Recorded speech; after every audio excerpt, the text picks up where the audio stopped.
Hi friends, welcome back to my channel. তো friends, আজকে তোমাদের জন্য আবার একটা নতুন ভিডিও নিয়ে চলে আসলাম। তোমাদের সঙ্গে আমি আগের দিন শেয়ার করেছিলাম কমলা লেবুর খোসা দিয়ে একটি স্কিন কেয়ার। তো আজকেও সেরকমই একটা জিনিস শেয়ার করবো, তবে আজকেরটা একটু অন্যরকম। তোমাদেরকে আজকে আমি কমলা লেবুর খোসা দিয়ে একটা জিনিস বানিয়ে দেখাবো। আসলে শীতকালে তো আমরা প্রত্যেকেই কমলা লেবু খাই, এমনকি খেয়ে কিন্তু খোসাগুলো আমরা অনেকেই ফেলে দিই। তো এখন থেকে কেউ খোসাগুলো কিন্তু আর ফেলে দেবে না, কারণ এই খোসার মধ্যে আছে প্রচুর পরিমাণে ভিটামিন। এমনকি এটা দিয়ে আমরা অনেক রকম স্কিন কেয়ারও করতে পারি। তো চলো ভিডিওটা আমি শুরু করছি, আশা করি তোমাদের হেল্পফুল হবে, ভালো লাগবে। তো চলো কন্টিনিউ দেখতে থাকো। তো দেখো, এটা বানানোর জন্য নিয়ে নিয়েছি একটা বাটি আর কমলা লেবুর খোসাগুলোকে একটা কাঁচির সাহায্যে ছোট ছোট করে টুকরো করে কেটে নিতে হবে। আর এটা কিন্তু নর্মাল খোসাটাই, মানে রোদে শুকানো ছাড়াই তোমরা এটা বানাতে পারবে।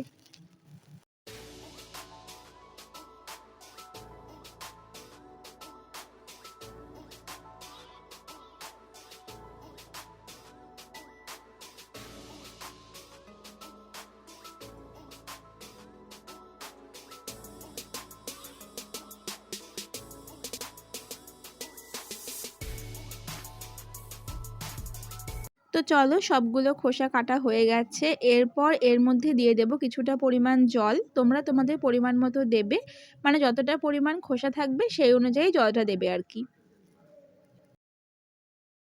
তো এরপর এটাকে গ্যাসের মধ্যে ভালো করে কিছুক্ষণ কিন্তু ফোটাতে হবে।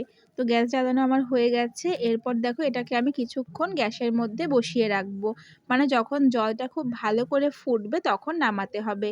তো তোমরা দেখতে থাকো, দেখলেই বুঝতে পারবে। তো এটা এখন গ্যাসে বসিয়ে দিলাম, আর গ্যাসটাকে কিন্তু মিডিয়াম আঁচে রেখে দিতে হবে। তো দেখো, কিছুক্ষণ বসিয়ে রাখার পর জলটা কিন্তু খুব ভালো করে এখন ফুটছে। আর এখন চামচের সাহায্যে খোসাগুলোকে একটু নাড়াচাড়া করে দিতে হবে, যাতে একটু ভালো করে পুরো জলটার মধ্যে মিশে যায়। তো চলো, এটা কিন্তু খুব ভালোভাবে ফুটে গেছে। এখন এটাকে আমি নামিয়ে দেব। তো দেখো, এটা নামিয়ে দেওয়ার পর একটা থালা দিয়ে এটাকে কিন্তু ঢাকা দিয়ে কিছুক্ষণ রাখতে হবে। তো 5 থেকে 10 মিনিট পর ঢাকাটা এখন আমি খুলে দিলাম। তো এটা এখন ঠান্ডা হয়ে গেছে। তো এখন এটাকে একটা কাচের বাটির মধ্যে আমি ছেঁকে নেব।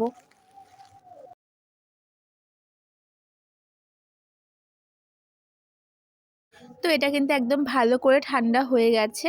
আর ঠান্ডা হওয়ার পরই ভালো করে এটাকে এখন ছেঁকে নিচ্ছি।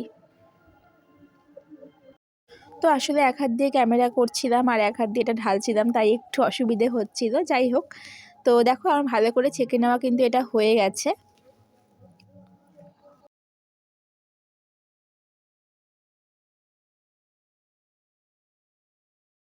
তো এরপর আমি এর মধ্যে অ্যাড করব কিছুটা পরিমাণ গোলাপ জল। তো দেখো, গোলাপ জলটা এর মধ্যে এখন অ্যাড করে দিচ্ছি। আর এটা কিন্তু একদম ন্যাচারালভাবে তৈরি হয়ে গেল আমাদের টোনার। তো অরেঞ্জ টোনার, এটা কিন্তু ভীষণই উপকারী, কারণ বাজারে কিনতে গেলে কিন্তু সেগুলোর মধ্যে একটু হলেও কেমিক্যাল থাকে। বাট এটা কিন্তু একদম ন্যাচারাল, এটা কিন্তু কোনো ক্ষতি হবে না। তো চলো, এটা তো বানিয়ে নিলাম, এবার তোমাদেরকে এটা আমি অ্যাপ্লাই করে দেখাবো।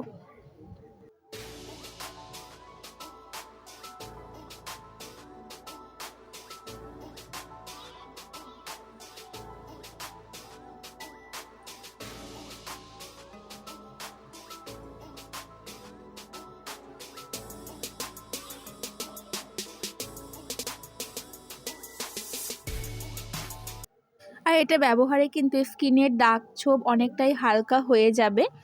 তোমরা সেটা ব্যবহার করলেই বুঝতে পারবে। তো এটা কিন্তু একদম ন্যাচারালভাবে তৈরি হয়ে গেল আমাদের অরেঞ্জ টোনার। তোমরা এখন এটাকে একটা কোনো কন্টেনার হোক বা কোনো স্প্রে বোতল হোক, ওর মধ্যে করে স্টোর করে রেখে দেবে, তাহলে ডেইলি ব্যবহার করতে পারবে। তো দেখো, তোমাদের সামনেই কিন্তু আমি এটা স্কিনের মধ্যে ভালো করে অ্যাপ্লাই করে নিলাম।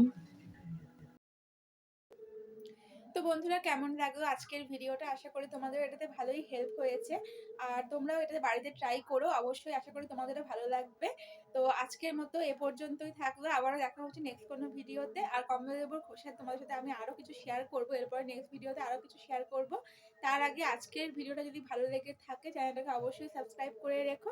তো আজকের মতো টাটা।